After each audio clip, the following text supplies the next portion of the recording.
Many people are trapped in their mind throughout their lives. We'll quickly tell you who they are, their name, occupation, past, achievements, goals, and whatever else they identify with. Others may appear to be more evolved because they think of themselves as an immortal soul. But do they really know themselves? Or have they just added some spiritual sounding concepts to the content of their mind? Every child is born with a fresh brain, but not with a fresh mind. Mind is a layer of conditioning around the consciousness. A newborn baby has no thoughts and dreams, and has no knowledge and beliefs about who is he and where he came from, and yet he remains.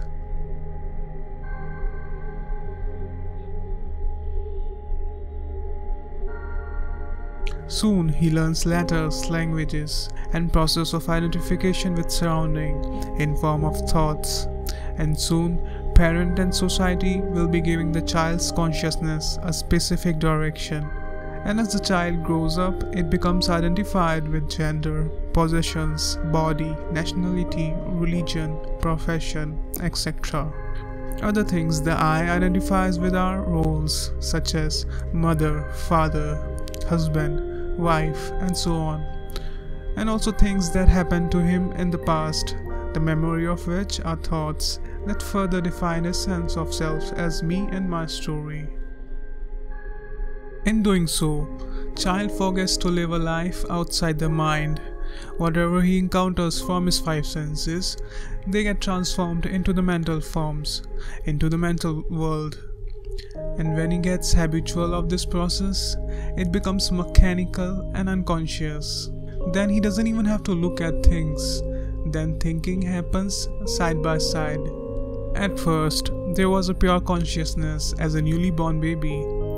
Then there was mental reflection to the life. And slowly, he develops mental stories upon those reflections, and reality is now unseen and blurry.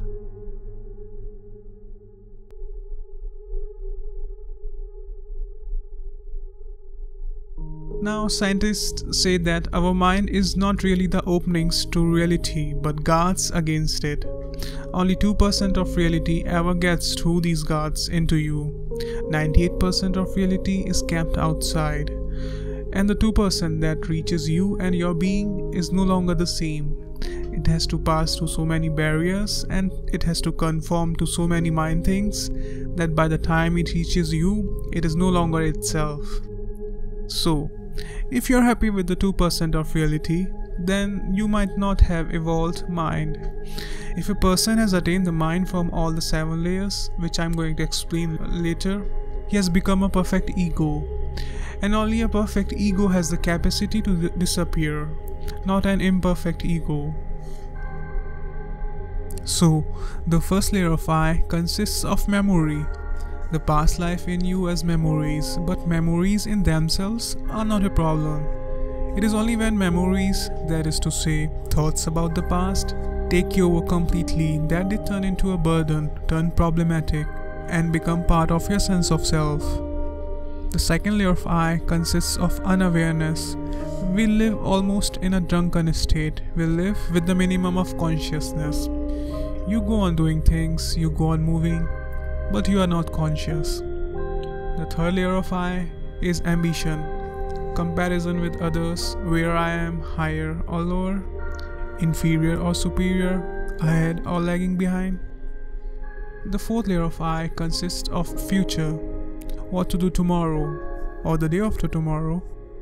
Or people are so mad that they're thinking of future, what to do in the next life, where to go, to hell or to heaven. The fifth layer consists of conditionings. You have been conditioned by your parents, society, religion, and culture. The sixth layer consists of arrogance. One has to learn humbleness because that is reality. We are interdependent. We exist in a togetherness. The last layer of I consists of imitations. We learn to imitate like monkeys, like sheep walk. Somebody's doing something, we start doing that. Somebody's making something, we start making that. We learn through imitation. Mind is limited and repetitive. if you haven't seen these limitations, then your mind is still evolving and you are still clinging to the old habits. Thinking is never original. It cannot be, because you can only think in terms of the known. You cannot think about the unknown, because mind is only an accumulation of the past. Let's just take an easy example. A flower is there. Just looking at it briefly, thoughts arise within you that may want to say how beautiful it is, because everyone says so, or you may ask its nomenclature. And not only that, you may want to give this flower to your beloved one. In just thinking about this, you happen to start recalling your memories with your beloved one, and just like a monkey, one thought landing onto another thought, you build up a drama in your head.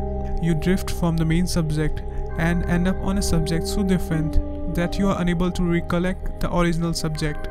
And what was the original subject? A flower? No, it is not. The original subject wasn't merely few letters. All such letters, languages, imaginations, and labels belong to the past. The subject was to witness the beauty and presence, the very first recognition of beauty from which your mind got the input.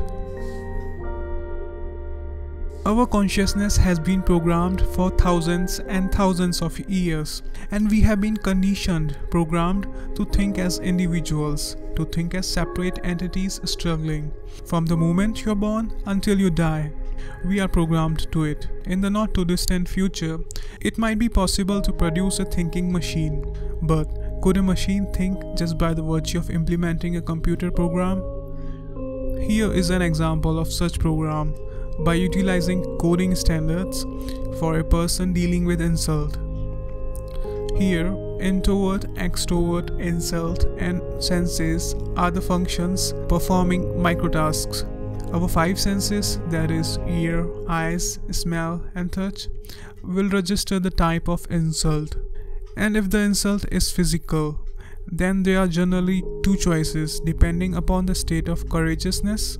He gonna avoid the insult or fight back. And if the insult is verbal, then depending upon the type of person he is, he will react. If he is introvert, then he will maintain calmness as long as inner anger doesn't surface up as rage. Then he too will insult back. And if he's extrovert, then he will reply an insult with insult as long as it doesn't convert into physical or he doesn't get beat up. If he gets beat up, he will also be introverted,